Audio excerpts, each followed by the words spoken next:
Bonjour, c'est Fred Boot et bienvenue dans Un carton des livres, votre émission littéraire préférée. Un carton des livres, c'est un carton des livres.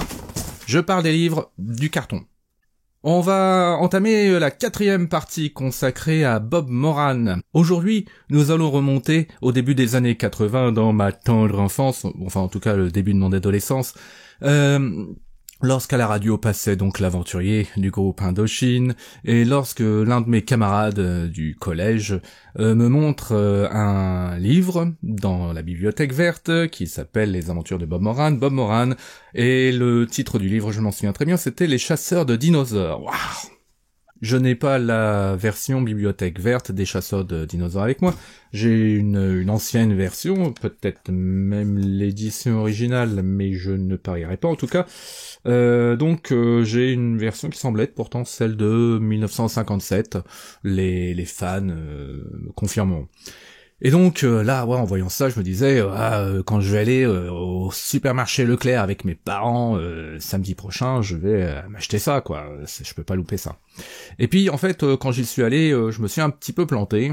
C'est-à-dire que j'ai bien vu un Bob Moran avec des dinosaures, mais le problème, c'est que c'était pas exactement le même. Et donc mon tout premier Bob Moran, le premier Bob Moran que j'ai lu, c'est donc La vapeur du passé.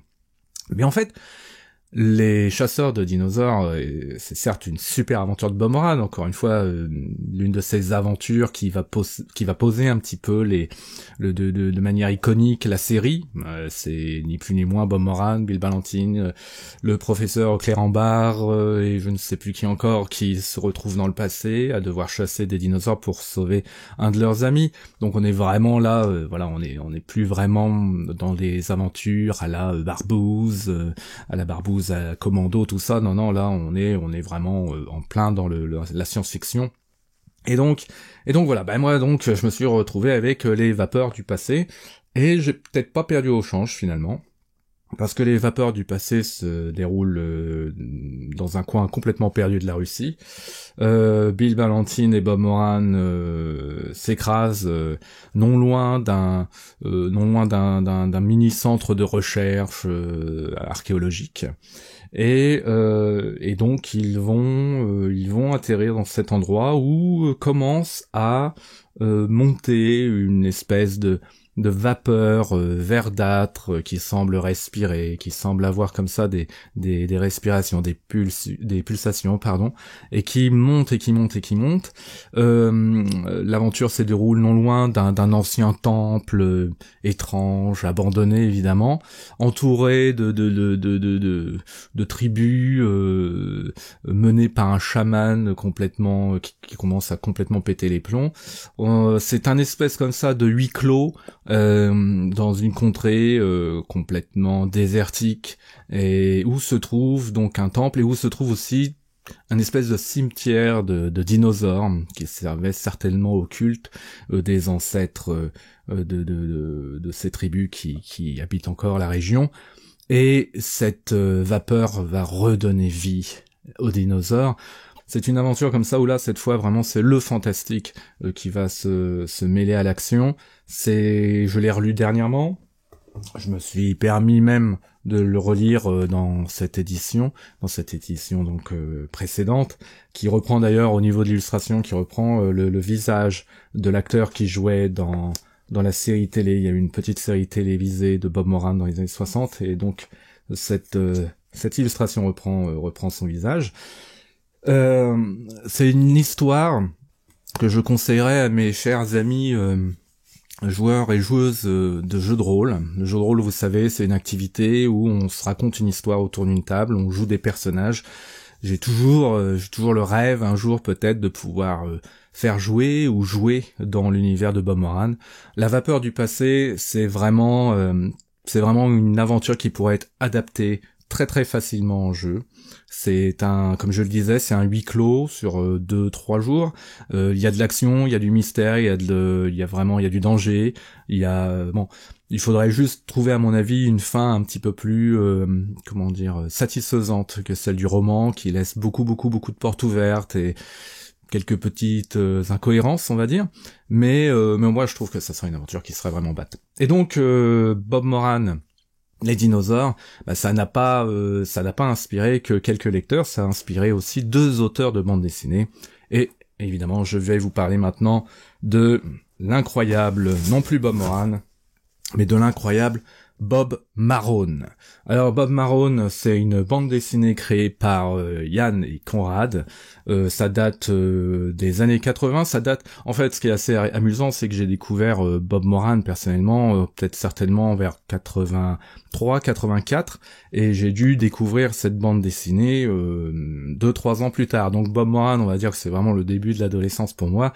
Et Yann et Conrad, c'est le moment 14-15 ans où vraiment je me suis farci comme ça beaucoup de bandes dessinées, car de bandes dessinées parodiques, car le dinosaure blanc, Bob Marone, le dinosaure blanc, c'est une pure bande dessinée parodique. Pour ceux qui connaissent Yann et Conrad de cette époque, ils les connaissent certainement très bien pour leur humour caustique, incisif, sale gamin quoi. C'était vraiment cet humour-là, et on retrouve vraiment ça dans les quelques 60 et quelques pages de cette intégrale sur le dinosaure blanc. Je vais pas vous le lire ici de toute façon, mais non seulement c'est vraiment plutôt bien dessiné, le trait de Conrad hyper vivant, ça reprend au niveau des dialogues, au niveau des textes, ça reprend vraiment vraiment les formules d'Henri Verne, on les retrouve dedans, mais évidemment détournées de manière assez subtile pour faire un truc complètement débile, complètement marrant, etc. Tout le monde en prend dans la tronche. On a un Bob Marone donc qui est un espèce comme ça, qui est un espèce de petit homme qui se comporte un petit peu comme un gamin de 12 ans, 10-12 ans d'un côté, mais qui en même temps joue l'aventurier sérieux et intrépide de l'autre, tout en vivant une relation amoureuse et sexuelle complètement ouverte avec Bill Galantine. Ici c'est pas Bill Ballantine, mais c'est Bill Galantine. Et donc on se retrouve comme ça avec un espèce de curé complètement réac dans un village paumé avec la maman de Bob Marone. Plusieurs de ces personnages vont se retrouver dans le passé, comme dans les romans les chasseurs de dinosaures dont ça reprend un peu la trame, mais évidemment d'une manière avec que des faux derches, des traîtres, enfin bref. Ce qui est intéressant, c'est que c'est une parodie des années 80. Clairement, ça pourrait plus vraiment se faire aujourd'hui pour plusieurs raisons.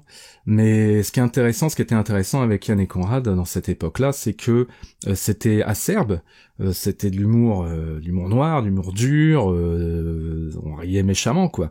Mais en même temps, il y avait des moments plus subtils, des moments qui pouvaient créer parfois entre le malaise et une certaine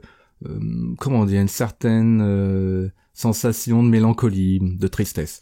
Ça se retrouve un petit peu dans Bob Marone, ça se retrouve beaucoup plus dans une autre série qui s'appelle Les Innommables, du même duo, Yann et Conrad, que je vous conseille énormément. Les Innommables, je l'ai pas là, mais pour moi, c'est certainement la BD qui m'a donné envie de vivre à Hong Kong quand j'étais tout petit, quoi. Et donc, Les Innommables, là, on est vraiment dans un univers très dur, âpre, noir, très très marrant en même temps. Et mais qui a des moments comme ça, des vrais moments assez touchants, qui secouent un petit peu, faut le dire. Et donc c'est ce que j'aime dans Yann et Conrad. Alors par contre le problème c'est que je vais bouger le micro. Le problème c'est qu'un petit peu plus tard, ils ont continué de faire les aventures de Bob Marone, donc en les publiant dans Flux Glacial. Et là, pour le coup, c'est vraiment, c'est que du lourdingue en fait. C'est-à-dire qu'ok, ils développent le côté parodique avec d'autres ennemis. On retrouve par exemple l'ombre mauve, ou alors Miss Dealing pour Ilang Ilang. Enfin bon, des trucs plutôt rigolos en soi comme ça. Oui, on retrouve vraiment des figures, on retrouve aussi les crapauds. Bon bref. Pour ceux qui connaissent, mais là on est vraiment plus, c'est vraiment plus que c'est que de l'humour prout-prout, voilà, basé surtout sur la relation sexuelle des deux personnages principaux, ce qui était quand même un peu moins le cas avec l'autre. Là ça retourne vraiment tout le temps autour de ça, et c'est pas top honnêtement. Ça a été fait donc au début des années 2000, peut-être 2010. Et puis ça a été édité en intégrale, je sais plus quand, 2013 peut-être. Donc bon, pour moi c'est un objet voilà, je sais pas si c'était nécessaire de l'avoir fait. En tout cas, j'aime beaucoup ces éditions d'intégrale parce que ça reprend le graphisme évidemment des éditions Marabout Junior. Et puis bon, bah c'est plutôt bien façonné, c'est plutôt c'est plutôt agréable. Et il faut se dire quand même que même si Yann se fout de la gueule de Bob Marone et de Henry Verne plus d'une fois, c'est quand même, on sent que c'est un type qui connaît plutôt bien son affaire. Il connaît à mon avis très très bien l'univers de Bob Moran et les romans de Bob Moran pour pouvoir parodier et voire même pasticher parfois de manière aussi bonne. Il faut vraiment bien connaître le matériau original. Je crois qu'il faut aussi un petit peu l'aimer certainement, je pense. Donc voilà, ça c'était donc côté parodique. Oui, je disais, ce genre de parodie aujourd'hui ce serait beaucoup plus difficile à faire. Je dis pas que c'est bien, je dis pas que c'est pas bien.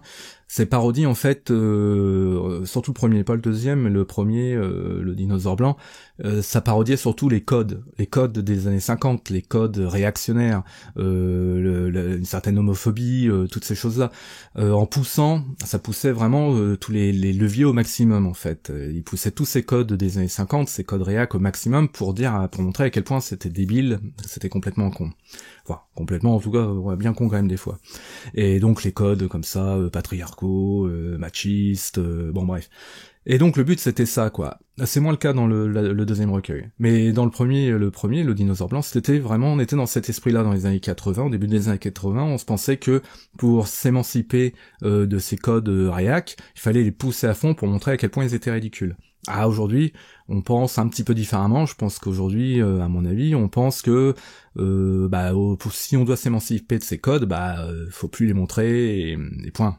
Ça sert à rien de chercher à parodier. Ce qui est peut-être un peu vrai, c'est vrai qu'on est peut-être arrivé à un moment dans les années 90 on va dire à la limite du jeu, quoi.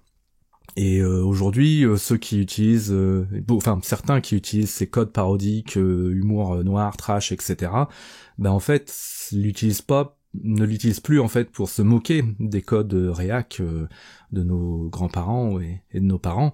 Et ils l'utilisent pour se moquer des progressistes, des gens qui veulent un peu plus de droits, etc. Donc c'est peut-être, ça montre peut-être qu'on est arrivé à un moment à la limite du genre.